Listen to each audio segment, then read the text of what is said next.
નમસ્તે, જય હિન્દ, જય ભારત દોસ્તો. આજનો જે વિડીયો છે એની અંદર આપણે વાત કરીશું કે ફ્રી સિલાઈ મશીન યોજના 2024 શું છે, આની અંદર મહિલાઓને કઈ રીતે સિલાઈ મશીન આપવામાં આવે છે, આ યોજનાનો હેતુ શું છે અને આની અંદર તમે ઓનલાઈન રજીસ્ટ્રેશન કેવી રીતે કરી શકો છો. તો આ બધી જ માહિતી હું તમને આ વિડીયોની અંદર આપવાની છું. તો અંત સુધી બન્યા રહેજો અને જો વિડીયો સારો લાગે તો વિડીયોને લાઈક કરજો અને પછી પણ તમને કોઈ પ્રશ્ન હોય તો કમેન્ટ કરજો, તો હું એ પ્રશ્નના તમને જવાબ આપીશ. તો ગુજરાતની અંદર જે ફ્રી સિલાઈ મશીન યોજના છે એની અંતર્ગત જે મહિલાઓ છે એને ફ્રીમાં સિલાઈ મશીન આપવામાં આવે છે. આ જે યોજના છે એનો ઉદ્દેશ્ય કે આર્થિક રીતે નબળી જે મહિલાઓ છે એને સરકાર દ્વારા જો ફ્રી સિલાઈ મશીન આપવામાં આવે તો પોતે પગભર બને અને પોતે આત્મનિર્ભર બની શકે.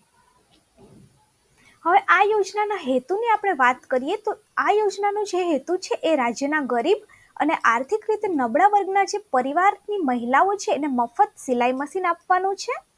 હવે મફત સિલાઈ મશીન યોજનાના ભાગરૂપે સરકાર જે છે એ શ્રમિક મહિલાઓને રોજગારી પૂરી પાડવા માંગે છે, જેથી તેઓ ઘરે સિલાઈ કરી અને સારી આજીવિકા મેળવી શકે અને તેમના પરિવારનું ધ્યાન રાખી શકે. હવે આ જે યોજના છે એ માનવ કલ્યાણ યોજના અંતર્ગત ફ્રી સિલાઈ મશીન છે એ ગુજરાતની અંદર વિતરણ કરવામાં આવે છે અને આ માનવ કલ્યાણ યોજનાની અંદર સિલાઈ મશીન સિવાય અન્ય 17 જાતના અલગ અલગ ટૂલ્સ પણ આપવામાં આવે છે. હવે આની પાત્રતાની માપદંડની આપણે વાત કરીએ તો જે અરજદાર છે એ ગુજરાતનો રહેવાસી હોવું જોઈએ. અરજદારની જે ઉંમર છે એ 16 થી 60 વર્ષ હોવી જોઈએ. તેમના કુટુંબની જે વાર્ષિક આવક છે એ 1,20,000 જેટલી હોવી જોઈએ. આ જે યોજના છે એ આર્થિક રીતે નબળી મહિલાઓ માટે જ છે. આની અંદર કોઈ પુરુષને સહાય આપવામાં આવતી નથી. હવે રાજ્યની વિધવાઓ અને વિકલાંગ મહિલાઓ છે એ પણ આ યોજના અંદર લાભ લઈ શકે છે.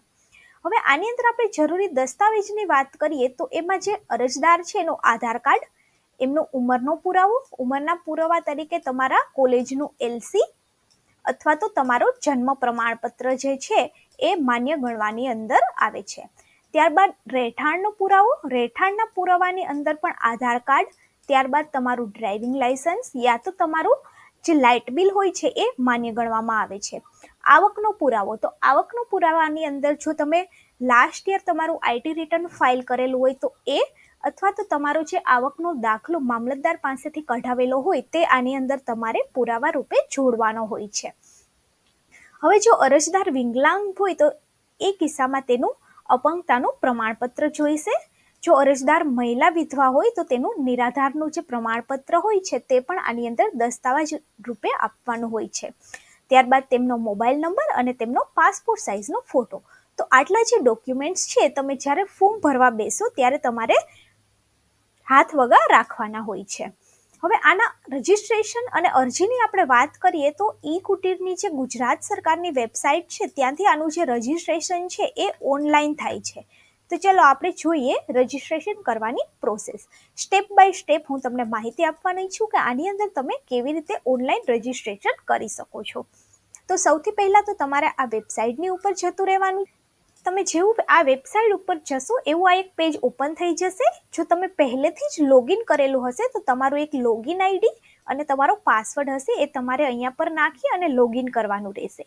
જો તમારી પાસે લોગિન ID અને પાસવર્ડ નથી તો તમારે અહીંયા પર ન્યૂ ઇન્ડિવિજ્યુઅલ રજિસ્ટ્રેશન દેખાય છે ત્યાં ક્લિક કરવાનું છે. ત્યાં તમારે અંગ્રેજીમાં તમારું પૂરું નામ, તમારો આધાર કાર્ડનો નંબર, તમારું જન્મ તારીખ, તમારો મોબાઈલ નંબર, તમારું ઈમેલ ID જો હોય તો એ નાખવાનું છે, બાકી એ કમ્પલસરી નથી. તમારો પાસવર્ડ તમે જે કંઈ પણ સેટ કરવા માંગતા હોય તમારે અહીંયા પર નાખી દેવાનું છે. ફરીથી એ પાસવર્ડ અહીંયા નાખી અને તમારે કેપ્ચા કોડ નાખવાનો છે. તમે કેપ્ચા કોડ નાખી અને અહીંયા પર નોંધણી કરશો એટલે તમારો એક યુઝર ID છે એ જનરેટ થઈ જશે. તમે જેવું લોગિન કરશો એવું આ એક પેજ ઓપન થઈ જશે. એમાં તમારા ઉપર તમારી પોતાની પર્સનલ ઇન્ફોર્મેશન આવી જશે. ત્યારબાદ તમારું રાજ્યનું નામ, તમે જે જિલ્લાની અંદર રહેતા હોય, તમારો તાલુકો કયો છે, તમારા વોર્ડનું નામ અને અરજદારનું સરનામું એ બધું. અને ત્યારબાદ તમારે આ જે પ્રોફાઇલ છે ને અપડેટ કરી દેવાની રહેશે. તમે જેવી તમારી પ્રોફાઇલ અપડેટ કરશો એવું સહાયનું અહીંયા પર 3 વિકલ્પ આવી જશે. એમાંથી તમારે જે માનવ કલ્યાણ યોજના છે એના ઉપર જવાનું છે. હવે માનવ કલ્યાણ યોજનાની અંદર તમે જોઈ શકો છો કે પાત્રતાની અંદર 16 થી 60 વર્ષના લોકો આની અંદર ભાગ લઈ શકે છે. કુટુંબની જે વાર્ષિક આવક છે એ ગ્રામ્ય વિસ્તાર માટે 1,20,000 અને શહેરી વિસ્તાર માટે 1,50,000 રાખવામાં આવી છે. અને તમારે આના અંગે તમારું જે આવકનો પુરાવા તરીકે તમારું જે આવકનું સર્ટિફિકેટ છે એ અહીંયા પર આપવાનું હોય છે. આની અંદર મળવાપાત્ર જે ટૂલ્સ કિટ છે એની અંદર તમને 27 પ્રકારની જે ટૂલ છે એ આપવામાં આવે છે. ત્યારબાદ અહીંયા પર સેલ્ફ ડિક્લેરેશન છે એની તમારે પ્રિન્ટ ડાઉનલોડ કરવાની છે. ત્યારબાદ તમારે ઓકે કરી અને આની અંદર જે ફોર્મ્સ છે તમારે ફિલઅપ કરી દેવાનું છે. અને ત્યારબાદ જો તમારી અરજી છે એ સિલેક્ટ થાય છે તો તમારું જે ડ્રો છે એની અંદર નામ આવી જાય છે. હવે તમે આ ડ્રો છે એ કઈ રીતે ચેક કરી શકો તો એની પણ હું તમને જાણકારી આપવાની છું. અહીંયા ન્યૂઝ અને ઇન્ફોર્મેશનની અંદર તમે જશો એટલે અહીંયા પર હશે કે જો માનવ કલ્યાણ યોજનાની અંદર તમે ફોર્મ ભરેલું છે તો એમના લાભાર્થીના પસંદગીની જે યાદી છે એ તમે અહીંયા પરથી ડાઉનલોડ પણ કરી શકો છો. તો આની અંદર એકવાર ફોર્મ ભરાઈ ગયું ત્યારબાદ તમારું જો ડ્રોની અંદર નામ આવશે તો તમે આ વેબસાઇટ ઉપરથી ચેક કરી શકશો.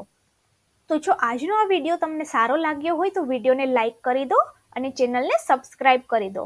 અને હજુ પણ તમને કોઈ પ્રશ્ન હોય તો કમેન્ટ કરીને જણાવો.